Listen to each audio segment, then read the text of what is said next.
Okay, hello and welcome to the Social Thread podcast. A social thread, you can be a part of a community where you can belong and you can thrive and you can explore your faith on your own terms. I am Robert Payne, and as always, I am joined by and with Rob Reinders.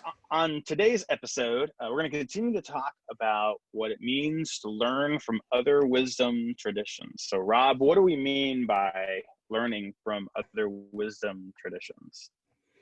Well, so when we say wisdom tradition, we were really specific about choosing that phrase versus like religious tradition or faith tradition, because when you say religious tradition or faith tradition, that can be kind of mechanical. When we say, oh, well, I want to learn about Buddhism, or I want to learn about Judaism or Islam, or even atheism. Like, I want to learn the mechanical parts of how that faith works for my own knowledge. But I think when we use the word wisdom, we're looking for something deeper there. Like, what can this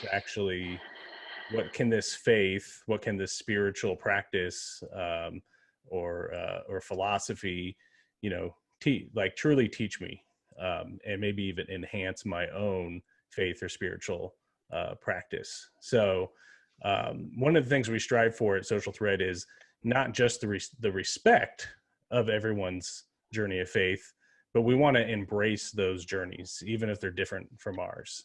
So to help understand what that means, we want to talk a little bit today on the podcast about another kind of fancy academic term called religious pluralism. Ooh, fancy.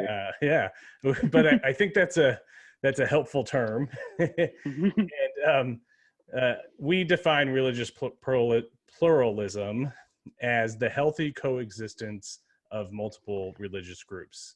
So while we may see that one particular faith journey is the one that works best for us, maybe we even accept or celebrate that we can learn from the journeys that are different from our own. So there's this guy, if we're getting academic, we have to quote an academic, right? So there's a academic, his name's Peter L. Berger. He's like a religion and philosophy guy. I think a lot of his stuff is probably something you'd really only want to dive into if you wanted to get super academic on things. But he says that this idea of religious pluralism, of celebrating faith traditions, our own and other traditions, and seeing the value that we all have to each other. He says that there's multiple benefits. So the first benefit is knowing, respecting, and celebrating religious and spiritual journeys that are different from our own help us not take one another for granted. The second piece is it underscores religious freedom, our ability to freely choose and participate in whichever faith journey works best for us. And the third one is it helps us differentiate between what is core to our faith and what is less essential. Now that I read those, and every time I read them, I'm like, ooh, those are so good. Robert, I'm wondering which one, and I'll be happy to share which one resonates with me as well. But which one of those resonates with you the most? Which one do you think is most helpful for you on your faith journey? I think that the first one, the knowing, respecting, celebrating, and understanding these different religious, spiritual traditions that are different from how we are. What it does, it gives us new perspective, but also it helps us to not take one another for granted. To me, I think that's pretty powerful. Yeah.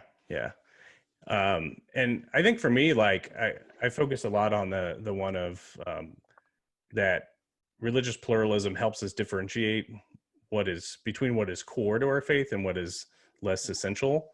Like, it really helps you, I think, strip away like what are all these rules and traditions and stuff that have piled on over the years? What are these things that I just go through the motions on, that at the end of the day, I'm like, oh, do I really need these? And so when I've had experiences of learning from people of other traditions, or doing my own study, or in some of my travels around the country and around the world, and interacting with other religious faiths. One thread that I've been able to draw through that is, this idea of loving God, of loving neighbor. Like, we're all just trying to connect with that higher power, and we're all just trying to take care of the people we care about. And our faith provides a framework to do that. We may use different language, we may use different traditions and rituals to do that. But at the end of the day, it really does seem like we're all trying to get to the same place. And so whether I do that by singing certain songs or reading certain books or following certain rules, that all seems less important than again, that idea, which is so core for us here at Social Thread, of love God, love your neighbor as yourself. Mm-hmm. Right. Yeah. Right. Yeah. So I don't know, Robert, has there been any traditions that have been influential on your own, that have strengthened your own faith, or helped you understand your own journey a little better? Yeah, absolutely. I have over the last several years have developed a practice of Vaasna meditation, and particularly this idea of the body scan. And anytime that I have and what tradition does that come out of? Is that yeah, it's a Buddhism. It's like a type of Buddhism. There's all sorts of like types of Buddhism. Yeah. But Vipassana meditation is really just like a type of meditation that comes out of the Buddhist tradition. But for me, having this type of meditation in my practice, what it's doing is it is helping me to really have an interconnection to what my body is doing. So what Vipassana meditation, in particular, something that's called the body scan, really became important when I have learned the phrase that the body doesn't lie, or the body always tells the truth. That if you are having depression, anxiety, or pains in your body, you need to be able to listen to that. You have to slow down and listen to what is your body telling you. Are you tired? Are you hungry? These kind of things. And so what a body scan does is it just allows you to sit maybe 15 minutes and just completely scan your body, and just to listen to what truth, what truth already is existing in your body, and what is it telling you. You need to slow down. You need to speed up. You need to speed up. You need to, get your butt in gear. Whatever. This body scan allows you to stop and listen. And so for me, that's an incredibly powerful practice, because I, in particular, always need to stop and listen. That's always, I'm always rushing, doing all sorts of things. And so that's kind of how I've incorporated that part of that wisdom tradition. And, the thing is, it's like, I think a lot of people are just, if you're, especially if you've grown up in an evangelical tradition, you go like, well, you can't have any other influences in your life because, that's going to lead you to the road down of Satan. And, sounds kind of fun. How do we go down that road? But how do you go down that road? Well, but I think for me, when I've had the experiences that I've had, you just realize just how much influence you've had on a whole bunch of other things into your life, and that you have, and even inadvertently, brought a lot of those influences into your Christian practice anyway. And so opening yourself up to these wisdom traditions is actually more of a healthy way for you to be able to decide, hey, this actually might be something that can draw me closer to God, and closer focus and closer discipline. Just like we have traditions in what we would call the Christian tradition, where we have practices of fasting, or we have practices of prayer morning, midday, and evening, or taking Sabbath once a day, and we're practicing. And so those kind of typical come out of our tradition.